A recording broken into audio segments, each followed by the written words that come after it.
नमस्कार, मैं हूं पुनीत पाठक और आप देख रहे हैं मध्य प्रदेश की बात। बहुत स्वागत है आप सबका। जब सारी दुनिया कोरोना से लड़ और जूझ रही थी, जब सारा देश कोरोना की आमद पर चिंता और असमंजस में था, ठीक उस वक्त मध्य प्रदेश की सियासत में विधायकों के रूठने मनाने, चले जाने या ले जाए जाने और उनको मनाकर लाने का खेल चल रहा था। नतीजा ये कि कमलनाथ सरकार गिर गई, भाजपा सत्ता में लौटी और शिवराज सिंह चौहान चौथी बार प्रदेश के मुख्यमंत्री बने। शिवराज सरकार को 100 दिन भी पूरे हो गए। कांग्रेस ने लोकतंत्र की हत्या वाला दिन बताते हुए काला दिवस मनाया, प्रदर्शन किया, सड़कों पर उतरे। तो भाजपा 3 जुलाई को उपलब्धियों की सूची लेकर जनता के द्वार जाने की तैयारी में। कुल मिलाकर शिवराज सरकार के 100 दिन पूरे होने पर संक्रमण के इस दौर में सियासत फुल ऑन जारी रही।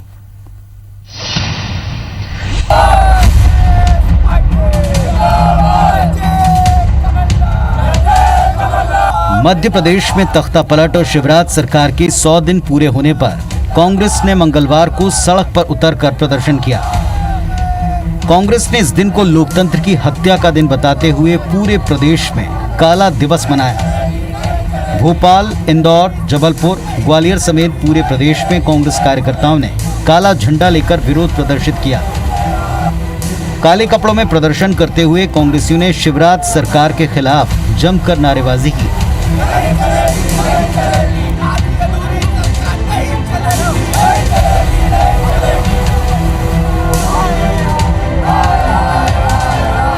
इस मौके पर कांग्रेस की तरफ से पूर्व मंत्री सज्जन सिंह वर्मा, पीसी शर्मा, जीतू पटवारी और पूर्व विधानसभा अध्यक्ष एनपी प्रजापति ने प्रेस कॉन्फ्रेंस कर शिवराज सरकार को असंवैधानिक बताते हुए शिवराज और मोदी सरकार पर कई गंभीर आरोप लगाए।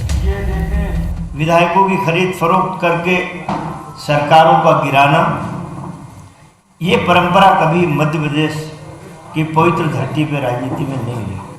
हम काला दिवस इसलिए मना रहे हैं कि लोकतंत्र की पीठ में छुरा भोंका भारतीय जनता पार्टी ने, संविधान को घायल किया भारतीय जनता पार्टी ने। हमारी राजनीति में कभी परंपरा ये नहीं थी। और अवैधानिक सरकार इसलिए कि मिनिस्टर ऑफ काउंसलिंग में 12 मिनिस्टर कम से कम कोई डिसीजन लेने के लिए आवश्यक होते हैं, तो 5 मंत्रिमंडल से चलने वाले सारे अवैधानिक निर्णय लेने वाली सरकार के मंत्रिमंडल 100 दिन में न बना पाए। 23 तारीख आती है, 9 बजे रात के शपथ होती है, काला दिवस वहां से शुरू होता है। चाल, चरित्र, चेहरा, सिद्धांत, नैतिकता, जो पीछे से इशारा करके जिस पार्टी को चलाती है, उस सैद्धांतिक नैतिकता वाले एक संगठन का चेहरा उजागर होता है। प्रदेश में बीजेपी सरकार के 100 दिन भले ही पूरे हो गए हों, लेकिन ये सभी दिन कोरोना से लड़ते लड़ते ही गुजरे। आम लोगों के साथ स्वास्थ्य विभाग के कर्मचारी, डॉक्टर, आईएएस अफसर से लेकर विधायक और पूर्व विधायक तक कोरोना की चपेट में आए। लॉकडाउन की शुरुआत में सीएम शिवराज सिंह चौहान ने 28 दिन अकेले सरकार चलाई। इसके बाद मंत्रिमंडल विस्तार हुआ, लेकिन मात्र 5 मंत्रियों की एक मिनी कैबिनेट बनी। 100 दिन बाद भी मंत्रिमंडल विस्तार को लेकर केवल अटकलों का दौर ही जारी है।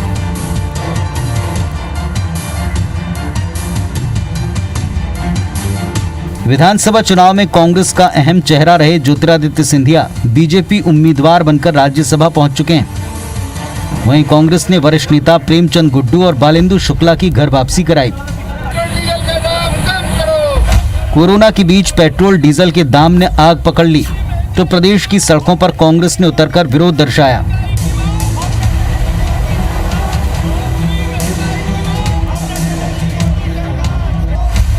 शिवराज सरकार के 100 दिन पूरा होने पर कांग्रेस ने काला दिवस मनाया, तो बीजेपी इसके जवाब में 3 जुलाई को उपलब्धि दिवस मनाने का फैसला कर चुकी है, जिसके तहत शिवराज सरकार की उपलब्धियों को जनता तक पहुंचाया जाएगा। वे अपना अतीत का जो सत्य है वो सबको बता रहे हैं। ये खुले में गद्दारी करने वाले लोग आज अपना काला दिवस मना रहे हैं। हम भी अपना 100वां दिवस मनाएंगे सरकार का, जिसने जन कल्याण की नई इबारत लिखी है। कांग्रेस ने 2 ही काम किए, शराब माफियागिरी और रेत माफियागिरी, उस पर हमने रोक लगाई। आज वो इसलिए बिलबिला रहे हैं कि उनकी माफियागिरी बंद हो गई। काला दिवस को लेकर छिड़ी इस जंग में सोशल मीडिया भी अछूता नहीं रहा। दिन भर सोशल मीडिया पर आरोप प्रत्यारोप का सिलसिला चलता रहा। वहीं बीजेपी में मंत्रिमंडल विस्तार की कवायद भी जारी रही, लेकिन चेहरों पर सहमति नहीं बन पाने के कारण विस्तार 100 दिन की सीमा पार कर गया। कुल मिलाकर मध्य प्रदेश में 100 दिन की सियासत में संक्रमण के बीच आरोप, आक्रमण और अटकलें तीनों ही देखने को मिली। Bureau report, IBC 24।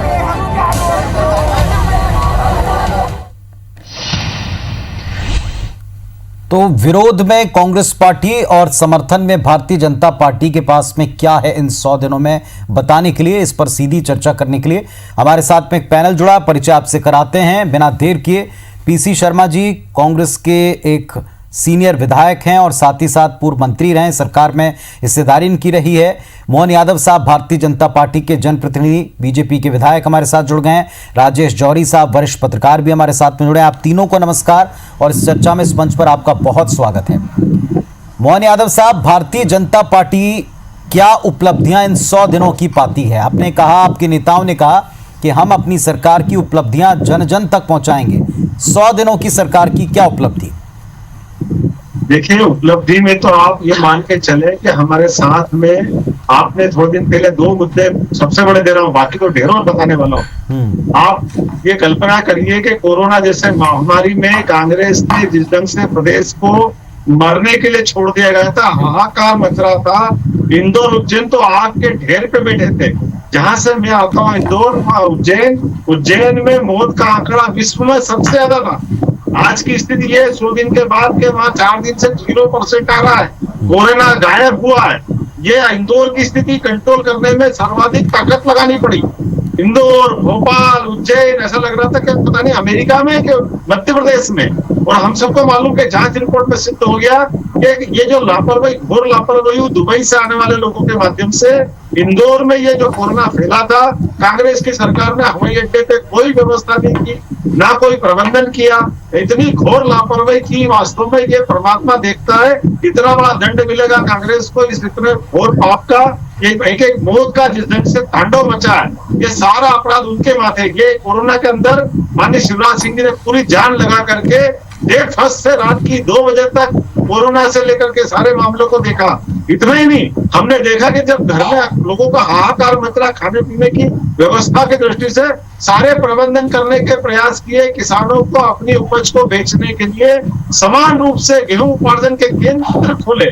इतनी भयानक दुरावस्था के बावजूद भी सुव्यवस्था बना करके पंजाब जैसे प्रांत को 127 मेट्रिक टन का जो हाईएस्ट रिकॉर्ड पंजाब का है, उससे को भी पीछे छोड़ करके लोगों से गेहूं खरीद करके घर में उनको राशन पहुंचाने का प्रयास किया। आप कल्पना करिए कि मंडी बंद, बाजार बंद, व्यापार बंद, ऐसे में किसानों से कौन गेहूं खरीदने जाता। लेकिन 1925 का भाव दिया, 1500 अगर ये नहीं खरीदते तो 1500 रुपए क्विंटल में कोई नहीं पूछता। मुझे इस बात का गर्व है कि होशंगाबाद के उज्जैन वो स्थान है जहाँ सर्वाधिक गेहूं की खरीदी हुई। हमारा नंबर तो 12वां 14वां आता था, लेकिन मालवा में जहाँ एक तरफ मौत का ऐसा तांडव मच रहा था, घर घर से किसानों से गेहूं खरीद करके हमारा टारगेट था। पिछली बार कांग्रेस ने 2 लाख टन खरीदा था, हमने 8 लाख टन गेहूं खरीदा अकेले उज्जैन में। तो ये जो इतना बड़ा टारगेट पूरा किया है बगैर सरकार की मदद के, और इतने ही जिनका गेहूं खरीदा उनको भुगतान किया, सारी दवाई से लेकर सारे प्रबंधन किए, हेल्थ व्यवस्था से लेकर सारी चिंताओं को दूर करते हुए जितना लोगों का विश्वास जीता है कि पूरे देश में मध्य प्रदेश का एक स्थान अलग बन गया। हमारे अपने इस प्रदेश के अंदर कांग्रेस के शब्द में चलिए आपकी उपलब्धियों के ऊपर थोड़ा रिएक्शन भी ले लूं। भारतीय जनता पार्टी जो उपलब्धियां बता रही है, PC शर्मा साहब, उसमें 2 बातें निकालकर उन्हीं पर आपसे सवाल पूछ रहा हूं। पहला, उन्होंने कहा कि कोरोना की स्थिति भयावह छोड़ी थी आपकी सरकार ने, उन्होंने कंट्रोल की। दूसरा, उन्होंने कहा कि ऐतिहासिक तौर के ऊपर एक रिकॉर्ड के स्तर के ऊपर गेहूं खरीदी उन्होंने की।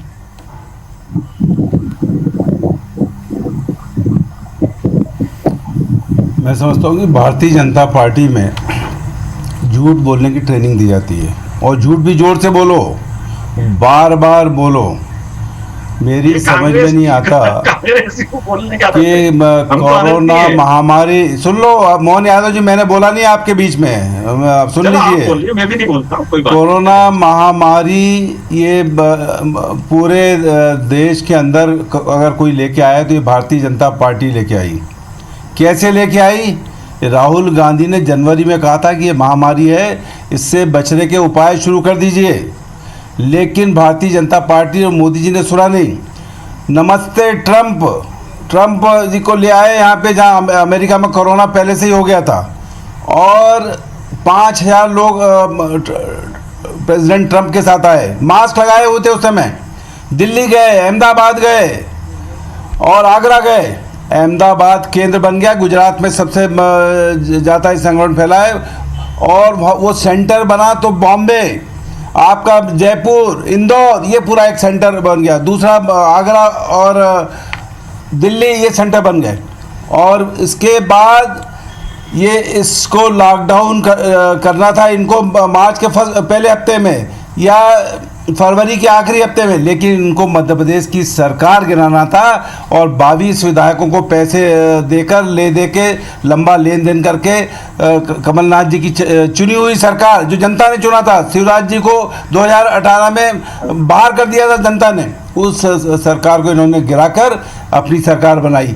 और उसके लिए 22 तारीख तक 20 तक रुके रहे, ये खेल करते रहे और विधायकों को किडनैप करके ले गए। और तो और तुलसी सिलावट जी जो मंत्री थे स्वास्थ्य के, उनको भी ले गए। और बता दूं कि अगर ये और 102 फ्लाइट इंटरनेशनल दिल्ली और बॉम्बे में इनको लाना था, जिससे जो सुपर रिच लोग हैं, जो बड़े बड़े मंत्रियों, जो अधिकारियों के बेटे थे, उद्योगपति, उनको लेकर आना था, वो 21 तारीख को कंप्लीट हुई, इसलिए इन्होंने डिले किया। और इस वजह से जिस दिन कमलनाथ जी ने सत्ता छोड़ी, मुख्यमंत्री पद से इस्तीफा दिया, एक संक्रमण हुआ था मध्य प्रदेश के अंदर, और 3 मार्च को उन्होंने कलेक्टर्स की बैठक ली थी, पूरा अरेंजमेंट कर दिए, जो कुछ चला है। ये पल्लवी जैन उस समय प्रमुख सचिव थी, उनने प्रस्ताव रखे, क्योंकि स्वास्थ्य मंत्री भाग चुके थे बेंगलोर, बीजेपी किडनैप करके ले गई थी। वो कैबिनेट जो हुई 8 और 10 तारीख की, उसमें सब प्रस्ताव आ गए थे। जो कुछ भी इनने किया उन्हीं प्रस्तावों के आधार पर किया, इनने कुछ नहीं किया। और कोरोना फैलाकर 600 लोगों की जान चली गई। ये इसके लिए भारतीय जनता पार्टी, इनकी सरकार जिम्मेदार। और 12,000 से ज़्यादा संक्रमण। गेहूं की जो बात है, फिर वही वाली बात आती है। कमलनाथ जी की सरकार ने बीज, बिजली, पानी, खाद और किसानों का ऋण माफ किया। इसकी वजह से, इसके पहले क्यों नहीं हुआ 15 साल में? ये जो 15 महीने का मैनेजमेंट था कमलनाथ जी का, उसकी वजह से ये फसल हुई, रिकॉर्ड फसल। लेकिन उसके पैसे नहीं दिए आज तक किसानों के। आज भी किसानों के पैसे ड्यू हैं। चने के जो है बीजेपी के जो मोहन यादव साहब, स्ट्रक्चर कांग्रेस पार्टी की सरकार ने तैयार किया था, तब आप इतनी खरीद नहीं कर पाए। उसका चना नहीं बिक रहा है। अरे मैं भारतीय जनता पार्टी ने हमेशा यही किया है। दुबईपुरी में बोलता हूँ। शर्मा जी, मैं आपके समय नहीं बोला, थोड़ा मेरी बात सुनना ध्यान से। आपकी बात का जवाब दे रहा हूँ। अभी बाकी है। अरे आज काला दिवस बनाया हमने इसीलिए, ये काला दिवस इसलिए बनाया। बोलते आपका टाइम खत्म हो गया। जी, आप उत्तर दें, यादव साहब उत्तर दें। शर्मा जी, एक पॉइंट पर मैं बात कर मंत्रिमंडल नहीं बना पाए, 100 दिन के कांग्रेस के ही रिकॉर्ड में है। मंत्रिमंडल नहीं बना पाए, और आपके पार्षद उज्जैन में पार्षद तक की जान चली गई। अरे अभी आप सुनो, भारतीय जनता पार्टी के विधायक चले आए, वोट देने के लिए राज्यसभा में। 4 लाख ये हालत है आपकी। 3 साल पहले का था। आधा गेहूं भी नहीं खरीदा पिछली बार। रिकॉर्ड ऐसा खराब अरे ये हुआ। सब रिकॉर्ड अपने इसलिए हुआ प्रदेश के कि अंदर ऋण माफी हुई। 128 ये इसलिए मेट्रिक हुआ टन खरीदना था, बीज मिला, इनके ये पास इसलिए हुआ कि में सस्ती 50 बिजली टन किसानों मेट्रिक को टन दी। नहीं खरीद पाए। ये सब हुआ है। ये अपना रिकॉर्ड इसमें इतना आपकी खराब है। सरकार का गेहूं का हमारा किसान जगह जगह भागता सरकार आई फिरा। और सब कर लिया। पूरे अब आप चुप होइए, हमने बोल दिया आपके लिए। गेहूं पैदा कर लिया, आपकी सरकार खरीद के लिया, सारे सब एक पाप महीने कर लिया। होने में टाइम लगा। अरे ये झूठ हमारे लिए मत बोलो। दुर्भाग्य है कि कांग्रेस ने काम मैदान में रहती है, महाकाल न की प्रशासन नगरी में में रहती बैठे है, हो, सिवाय झूठ बोलने महाकाल की के, नगरी चालाकी में करने झूठ के। बोलोगे, एक अच्छी तो खासी मुख्यमंत्री पार्टी को नहीं ये बन घर पाओगे। में ठेके पे दे दिया, महाकाल की नगरी वही उज्जैन कारण से है सच बोलना कि ना सीखो, तो नेता प्रतिपक्ष सच बना बोलो पा रहा है, सच, ना तो शायद अध्यक्ष बना चलिए पा रहा है, यादव ना साहब, ढंग यादव से साहब और मैदान शर्मा में जी, चल यहाँ पाए, यहाँ ना पर एक छोटा सरकार सा चला ब्रेक पाए। ले लूं और फिर राजेश जौहरी साहब जो कि वरिष्ठ पत्रकार हैं उनसे भी पूछता हूं 100 दिन उनको किस तरीके से लगे प्रदेश में, जो प्रदेश की जनता ने देखा सुना समझा और अभी भी जो एक्सपीरियंस कर रही है उस पर उनकी क्या राय है। सरकार के 100 दिन पर कांग्रेस पार्टी विरोध कर रही है, बीजेपी कहती है कि घर घर पहुंचकर उपलब्धियां गिनाएगी। राजेश जौहरी साहब वरिष्ठ पत्रकार हमारे साथ में मौजूद हैं। जौहरी जी, आप किस तरह देखते हैं इन 100 दिनों को? बारे में एक बात ये कहनी थी कि जिस समय कोरोना अपना सर उठा रहा था, कोरोना नाम का एक जो बीमारी है ये सर उठा रही थी, उस समय जो सबसे ज्यादा जरूरत थी चाहे सरकार के लेवल पे या प्रशासनिक मशीनरी के लेवल पे उसको टैकल करने के लिए, तो उस समय क्या हुआ था, कांग्रेस अपनी सरकार बचाने में लगी थी और बीजेपी सरकार गिराने में लगी थी। ठीक, तो जो जरूरी एहतियात बरतने चाहिए थे उस समय वो शायद उस समय नहीं बरते गए और एक हाई वोल्टेज सियासी ड्रामा जो कि भोपाल से लेकर दिल्ली और दिल्ली से अलग अलग शहरों में किसी गेस्ट हाउस कहीं कहीं चलता रहा, जिस कारण से कोरोना ने अपने पैर फंसा दिए। क्योंकि अगर उस समय पर सही ध्यान दे दिया जाता तो शायद ये जो कोरोना की ये स्थिति हुई है वो नहीं हुई। लेकिन बावजूद उसके एक बात माननी पड़ेगी, इस गवर्नमेंट ने अगर हम कंपेयर करते हैं इसको तो दिल्ली और मुंबई से और दूसरे शहरों से कंपेयर करते हैं तो इंदौर मध्य प्रदेश की स्थिति काफी अच्छी है और जहाँ तक की मोर्टेलिटी रेट है वो भी अपना काफी कम है और सर्वे तो क्या हम इसी बात को उपलब्धि के तौर पर देखें जौहरी जी, या कोई और बड़ी उपलब्धि आप देखते हैं इन 100 दिनों के? क्योंकि अभी भी मंत्रिमंडल पेंडिंग है, अभी भी भीतर के नेताओं को मनाने का क्रम जारी है, बाहर से इस पर कई तरह के आरोप हैं, उन आरोपों पर तो मैं जा ही नहीं रहा हूं जो कांग्रेस ने लगाए, लेकिन अंदर भी खींचतान की कोई कमी नहीं, अभी भी सियासत फुलौन है संक्रमण काल में। I am coming to that point only. Actually हुआ क्या है कि सरकार की बहुत किरकिरी हो रही है और ये जो मंत्रिमंडल नहीं बन पा रहा है 100 दिनों में, आप 100 दिनों में कितने भी बड़े बड़े काम गिना दें अपने, आप कितनी भी बड़ी उपलब्धियां गिना दें, पर अगर आप अपने कुनबे को ही इकट्ठा नहीं रख पाए, आप अपने लोगों को समझा नहीं पाए, क्योंकि पार्टी बीजेपी एक कैडर बेस्ड पार्टी है, आरएसएस इसका कैडर है और आरएसएस जैसे कैडर के होते हुए आपके अंदर अनुशासन नहीं है और आप उस चीज को संभाल नहीं पा रहे हैं, आपके वरिष्ठ नेता एक दूसरे के खिलाफ बातें कर रहे हैं, इससे कहीं ना कहीं मैसेज गलत जा रहा है जनता। जी, मोहन यादव साहब, पहली बार ऐसा हो रहा है कि भारतीय जनता पार्टी जो कह रही है उससे अलग आचरण दिख रहा है, न सर्वे न किसी और बात का कोई नियम धर्म का कोई कायदा दिखाई पड़ता है। यहाँ पर जो नए आने वाले हैं उनके साथ में पुराने लोगों को एडजस्ट करने में ही आपका ज्यादातर समय जाता है। क्या ये बात गलत है कि जिस समय संक्रमण पैर पसार रहा था उस समय सरकार गिराने का खेल चल रहा था, कौन खींचतान कहां किसको ले जा रहा, इसमें पूरा सियासत का क्रम उलझा हुआ था और उसमें देर हुई, बाद में उसको आपको भी झेलना पड़ा सरकार चलाते हुए? पाठक जी ये कड़वा सच है, अभी सुनेंगे तो अभी शर्मा जी उसमें बोलेंगे, इनसे निवेदन है कि ध्यान से सुने और आप भी पूरी बात छोटे छोटे पॉइंट्स रखें ताकि मैं उत्तर ले सकूं, वक्त कम है। मेरा ऐसा कहना है कि आप ये बात तो गौर करिएगा कि कोरोना के काल तक आते आते कांग्रेस ने झूठ का जो पहाड़ बना करके लोगों के आंखों में धूल डाल के सरकार बना ली और हमारे सबके सामने देखा गया कि लगातार एक के बाद एक न तो कांग्रेस अपना उस समय प्रदेश अध्यक्ष बना पाई, ना कांग्रेस अपने लोगों को संतुष्ट कर पाई, कांग्रेस के अंदर के मंत्री, कांग्रेस के वरिष्ठ नेता जिस ढंग से बाद में उनके अपने झूठ के पहाड़ की हवा निकली। नहीं, पर यादव साहब अभी तक आप भी अपने लोगों को बनाकर एक लिस्ट नहीं बना पाए हैं मंत्रिमंडल की, ये भी फैक्ट है, ये भी प्रदेश देख रहा है। पापों के पहाड़ से कांग्रेस की नैया डूबी, इसके लिए बीजेपी जवाबदार नहीं थी और उल्टा कांग्रेस के बड़े नेता ने कहा तो उनने कहा हम सड़क पे उतरेंगे, तो बड़े मुख्यमंत्री जी उस समय घमंड के शर्मा जी उत्तर दे रहे हैं उनकी बात का। उन्होंने क्या उतर जाओ, उस पर उतरने के लिए जिस दिन से चुनौती दी गई, ये तो हम अपने सबके सामने बता रहे हैं कि लॉकडाउन के दरमियान भी मैंने गेहूं उपार्जन पे बात की, प्रशासन पे बात की, कोई बड़ी हालात नहीं बची, लेकिन उसके बावजूद के भाव हो गए।